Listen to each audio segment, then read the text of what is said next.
Egaa hordoftoota kiyyaanii yeroo baay'ee jechuudha ijoolleen biyya alaa jirtan meeshaa biyya alaa bareedan hin beeka achitti yoo fayyadamtan isin bartanii ta'uu danda'a kan nama ajajaniif jechuudha garummootu biyya keenya keessatti maaltu na fayyada kamtu na barbaachisa dirqamatti kamtu na barbaachisa osoo qabaatu baadhee immoo kamiidhaan irraa jechuun qabaatu baadhus kan miine kamii dirqama akka jireenya keessa na barbaachisu kamii jettanii osoo addaan baafatanii bareedaadha maaliif akka jedhallee isinitti hima.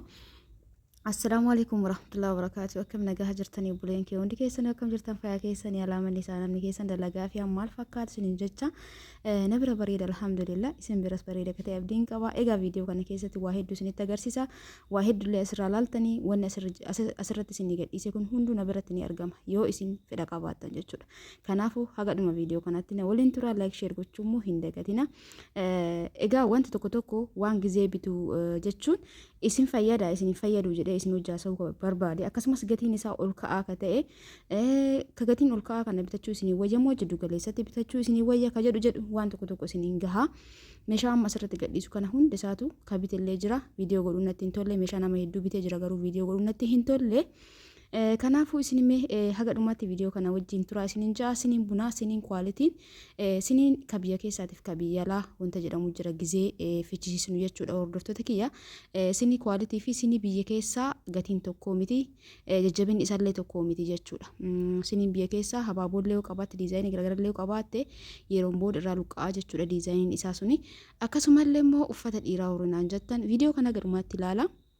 Uffanni shamarranii bintisiisaan gosa hedduun jira ka gabarii barbaachisu jira kan immootu shifooniitu jira jechuudha shifooniin gabarii barbaachisu fakkeenyaaf kunni shifooniidha gabarii malee hin ta'u jechuudha kuni bitamee isin ergamuu hin danda'u jechuun gabarii isa wajjin wal fakkaatu wajji bitanii gizee hodhisiifatan mallee daarektilii jechuudha uffanni dhiiraa garuu rakkoo hin qabu kun uffata nama dhiiraa kan amma shanii biteen ture anuyyuu viidiyoon goone malee kun fakkeenyaaf as keessaa ka barbaadan gatiin isaa ka ol ka'utu jira jiddu galeessa jira karaa kasaatu jira ka qarshii 700 irraa 800 irraa ka'ee jira meetirri tokko jechuudha haga qarshii 1800 meetirri takka ni jirti jiddu galeessaan bareeda ka jedhame 1400 meetirri tokko ka 1000 illee jira ka 800 illee jira ka 900 illee jira ka 700 illee jira itti aansuun egaa viidiyoo godhuu natti hin tolu meeshaa hedduu ordalii godhee fuudhu gizee deemu meeshaa nama hedduu to'achuu qaba waan ta'eef viidiyoo gochuu natti hin tolu haguma tokko isiniin gaha asirratti waa tokko isin dubbachuun barbaada namoonni jechuun wanni kana barbaadan biyya keenya keessatti akka biyya namaa sanii miti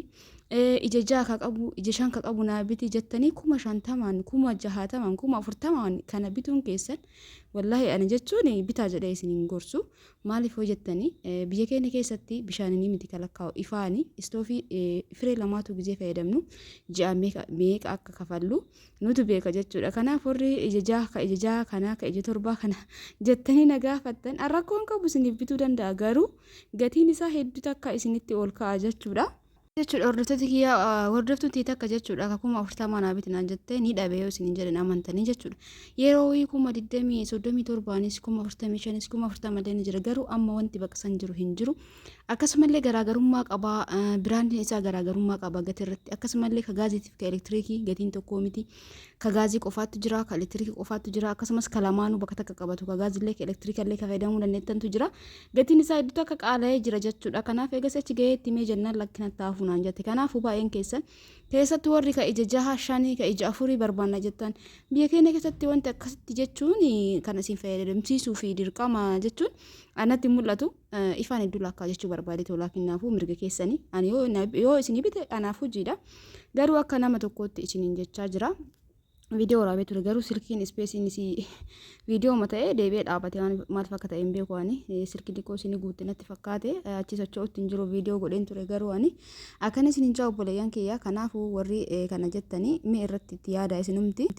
Akkasumallee immoo burcuqqoowwan kunniin burcuqqoo maayikaa warri dura jookii maayikaa sarvisii qabu san namni baay'een ajajatanii turtanii ajaja keessan fuudhee gizee meeshaa ajajuuf deemu hin jiru naan jedhanii jijjiiramee dhufee maayikaan ka burcuqqoo jaha qofa qabu jira akkasumallee meeshaa kuukisii kana namoonni gaafatanii jira jechuudha na biratti ni argama ka sibiilaa kunis kan anfi kiyya sibiila kana fayyadamee hin beeku pilaastikii san fayyadama garuu ni jira jechuudha warri na gaafatan meeshaan hunduu biyya keenya keessa ni jira yoo isin humna ittiin bittan qabaattan kana yoo isin hin jedhu dhugaa dubbachuuf biyya namaa teessanii meeshaa bitatuun baay'ee takka bareedaadha osoo biyya galtanii hin bitanna jettanii birrii haga feetan yoo qabaattan wacii biraa baay'eetu balbala waa hedduutti banama jechuudha waliin hin geettan achi teettanii bitachuun keessan bareedaadha itti aansee istoofii kana jechuudha istoofii kana yeroo yaanuu fi kiyyaa bitatuuf yaadee qarshii 7,900 8,000 naan jaan yeroo sanitti ammaan tana wanna isin ajaa'ibu qarshii 10,200 galee jira jechuudha istoofii kanallee biteen ture video taanu keessatti akka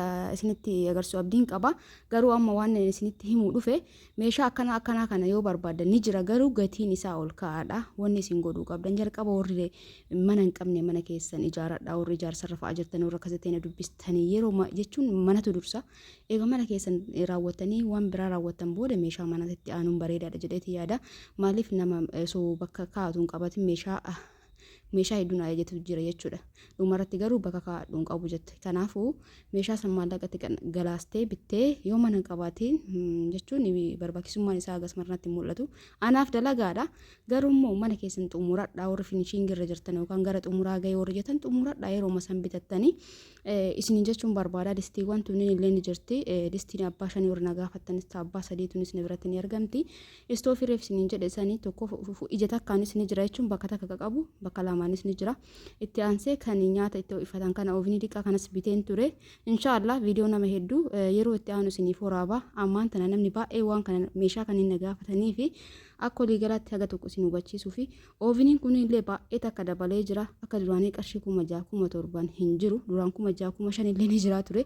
Ammallee meeshaan adda addummaa qaba jechuudha. Itti aansuun immoo maashinni shunkurtii haarofni dhufee jira. Akkasumas isiniin gaa jedheeti baay'ee takka bareeda jedhan garuu fayyadamee hin laalle akkuma argitan kana isa kana leetira 6 yookaan kiiloo 6 gisee tokkotti ni jaaka jedhanii meeshaan isaa kwaalitiidha baay'ee takka bareeda mootorri isallee akka chira dubbifinnetti jechuudha. Hordoftoota kiyya namoonni barbaadan kanatti jijjiiratu dandeettan kan duraanis illee ima jira garuu kun waan haarawaa kanaaf bareeda jedheetiin haga tokko hubannoo argadheetti waan bareeda waan ta'eef kana osoo bitattanii bareedaadha jedhee yaada. Diqqoo sanirra gatiin isaa garuu xixiidha wal caala waan ta'eef jechuudha. Kun qarshii 5,500 kun immoo 3,400 akkasii kuuwwan jechuudha. Akkasumas miksariin tun bira ni jirti yookaan immoo dhooftuu waa hedduutti hin dhaatuu dandeettanii. Maashina buna na gaafattan maashina bunaa akka ta'etti sana hordaan jettan na bira ni jirti. Amma garuu suuraa oodaan irraa gadi buuse kana ani soo amma isin nan gaafatin dura yeroo wayii fideen ture. Kanaaf namoonni barbaadan isiniif ichisa jechuudha. Ofii kiyyaa gizee fayyadamee argee of eeggannoo barbaada garuu bunni isa keessaa dhugamu buna addaati jechuudha. Hordoftoota kiyya hedduu akka calalti akkuma mangolqoraati maashina miti ibidduma irratti danfistanii garuu ol urkisiisti jechuudha. Qaamni isii guutuun kana fakkaata. Egaa waan kanarraaf immoo inshaallah gaaf tokko viidiyoo godhee tanaan dura illee isinitti agarsiisee jira. Namoonni na gaafattan meeshaan kunniin na biratti ni argama. Meeshaa kwaalitii meeshaa babbareeda gatii gurguddaa warri na gaafattan warri akka oovnii gurguddaa na gaafattan biyya keenya keessatti maal itti dalagnaa akkamii ifaan akkamii haalli jireenyaa akkamii jedha wal bira qaba. Angaruu rakkoon qabu isiniif hin bita. Akkasitti akka hubattan abdiin qaba. Namoonni jookii maayikaa san namni baay'een keessan na gaafattan immoo inni ammaaf hin jiru. Jookii maayikaa ta'ee burcuqqoo jaaka qabu dhufee jira jechuudha. Kanaafuu isatti jijjiiruu dandeettan yaada keessanii namni baay'ee waan na gaafateef wanni guddaan nama dhufeef istoofii onni tachii kana nama baay'eetu 6,700 jedhee na gaafataa ture 8,000 akkasii hin jiru jechuudha. Gabaan hedduu akka dabalee jira. Jookiiwwan kunniin illee na biratti ni argamu akkuma argaa jirtan kana kunniin gosa hedduun dhufee jira jechuudha. Amma ramadaanaa fi akkasumallee horni viidiyoo kana qabadhee dhufeef teemira horri na gaafattan wallahi barana waan ta'e hin beeku ani teemirra gammaa hin galle jechuun ima gaafadha dada waa meeshaa fuudhuu gadi ba'uun dada meeshaa ajajuun hin galle jechuudha. Kanaaf gizee galanuu isiniin gahaa uffata ijoolleetii fi kophee ijoollee warri na gaafattan baay'inni keessan maashaallah tabaarakallaa bareedaadha. Garuu warri ayyaanaan booda jettanii amma natti bilbiltan sagalee natti ergitan hedduu takka baay'attan jechuudha. Kanamaaf waan isiniin jedhu qaba. Kopheen ijoollee kakararratti afamee 607 ni jira. Kopheen babbareedni haga qarshii 2,800 2,500 tisheertiiwwan tana hedduu jaalannaa viidiyoo keessatti ni argina yeroo baay'ee hojjetan ni jirti. Tisheertiiwwan tun ta'e ijoollee uffata ijoollee waggaa isaanii yoo natti himtan haga kopheen ba'u isinii bita rakkoon hin jiru. Garuu immoo hadaraawwan isiniin jedhu warri ammatti qophii hin qabne ammatti biizii nan godhina. Kanaaf viidiyoo kana qabadhee dhufe jechuudha. Uffanni shamarranii qamisiiwwan garaagaraa hijaabni darbannoon shiitii shaarbiin diriyaan shaaliin abbota hundi isaatu na bira ni jira. Kanaaf yeroo itti qophooftan heeloo simboo yoo jettan ani isin keessummeessa jechuudha. Itti aansuun uffata salaataa horinaan jettan suuraa duraanii irratti ergitanii suuraan duraanii sun uffannummaan sun irra deebi'een dalagamu uummata qashtii obboleeyyan hiriyoota kiyyaa dhiifaman irraa ta'a. Amma kanaan gadhiise kana ka dura dalagame fakkeenyaaf kun yoo osoo fakkeenyaaf kun dura dalagamee gadhiifame yoo kun gurguramee dhume ka biraattu dalagsiifamaa jechuudha. Ayajaan dalagama waan ta'eef kanaafuu kara keessaatiin heeloo jedha gizema barbaaddanitti gizema itti ol kaatanitti na dubbisaa isin hin jira inshaallah rabbiin umriin waa dheeressu ani himan jira onlaayinii irra.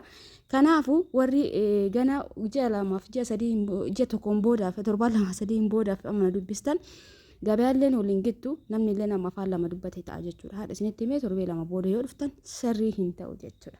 Akka hubattan abdiin qaba kanuma isin hubachiisuudhaaf viidiyoo kana haga tokko walitti qindeessee gadi isin dhiisa jechuudha. Hordoftoota kiyya akka waa irraa hubattan abdiin qaba. Wanta nama dubbadhe kanallee hubattanii warri mootu waa barbaadan lakkoofsa kiyya asirra isinii kaaya duwwaa 9 duwwaa 1 21 duwwaa 6 73 karaa waasaappiitiin isin keessummeessa jechuudha. Irra isinii deebi'a duwwaa 9 duwwaa 1 21 duwwaa 6 73 karaa waasaappiitiin heeloo jechuu hin dagatina. Namni ammatti waa barbaadan uffata garaagaraa meeshaa mana keessaa firaasha babbareedaa na biratti dalagamu sanillee warri barbaadan akkasumallee immoo shiitaaf shaarbii babbareedaa biratti argattanii asbeezaallee ni jira. Hundi keessanuu viidiyoo laayikii gochuu hin dagatina. Wanni barbaada yoo jiraate immoo lakkoofsa nama isinii kaayee kana dubbisuu dandeettanii firaashii garaagaraa firaasha ispoonjiilee ijoolleen ajajjattan xiqqoo obsaa uffatatu dalagamaa jira. Sanii viidiyoo isinii gadhiisuu didee bakkuma takkatti fuudha jedheeti. Firaasha bondii qofaan kanaan dura namaaf kan dalagsiisaa ture garuu as dhiyeenya kana maamiloonni tiyya baay'een hordoftoonni kiyya harmee teennaa barbaannee baadiyyaa fi yeroon booda majaliisa isin biratti hojjechiifne ammaaf garuu kama ispoonjii san ramadaana kanaaf naan jettanii warra eeyyattan baay'een keessan ni jirtan ni beeka. Inshaallah diizaayina garaagaraatiin warri dura eeyyattan eeyyatanii warri immoo anumarra dhiistanillee akka amma jirutti dalagsiisinaan jettan inshaallah haala bareedaa ta'een isinii dalagsisa jechuudha. Warri mootu diizaayinallee irratti ergitan rakkoo hin jiru. Maggaaraja illee akkuma humna keessaniitiin maggaarajan baay'ee heddiidha garuu yaa'u akkuma humna keessaniitiin qalalli ka jedhe dalagsisuun ni danda'ama jechuudha. Hordoftoota kiyya egaa viidiyoon kiyya kana fakkaata hundi keessanuu laayik sheer gochuu hin dagatinaa. Diriyaan kun illee na biratti ni argama. Diriyaa baay'ee takka bareeda ta'ee kanallee bifa biraatiin shiitaa fi shaarbilleen diriyaan shiitallee ni jira. Qarshii 2,300 irraa kaasee jechuudha. Hordoftoota kiyyaa kunniin illee ni jira kan amma suuraa isinii kaayaa jiru kunniin. Egaa namoonni barbaadan maatii keessan gammachiisuu dandeettan waan barbaadaniin jechuudha. Waan teemiraaf zeehitii leetira 5 gabaa irraa dhabamutti jira maaliif akka ta'e hin beeku ani dhugaa dubbachuuf teemirrillee hin seenne gamma kaashee taasantu xiqqoo seenne malee jechuudha.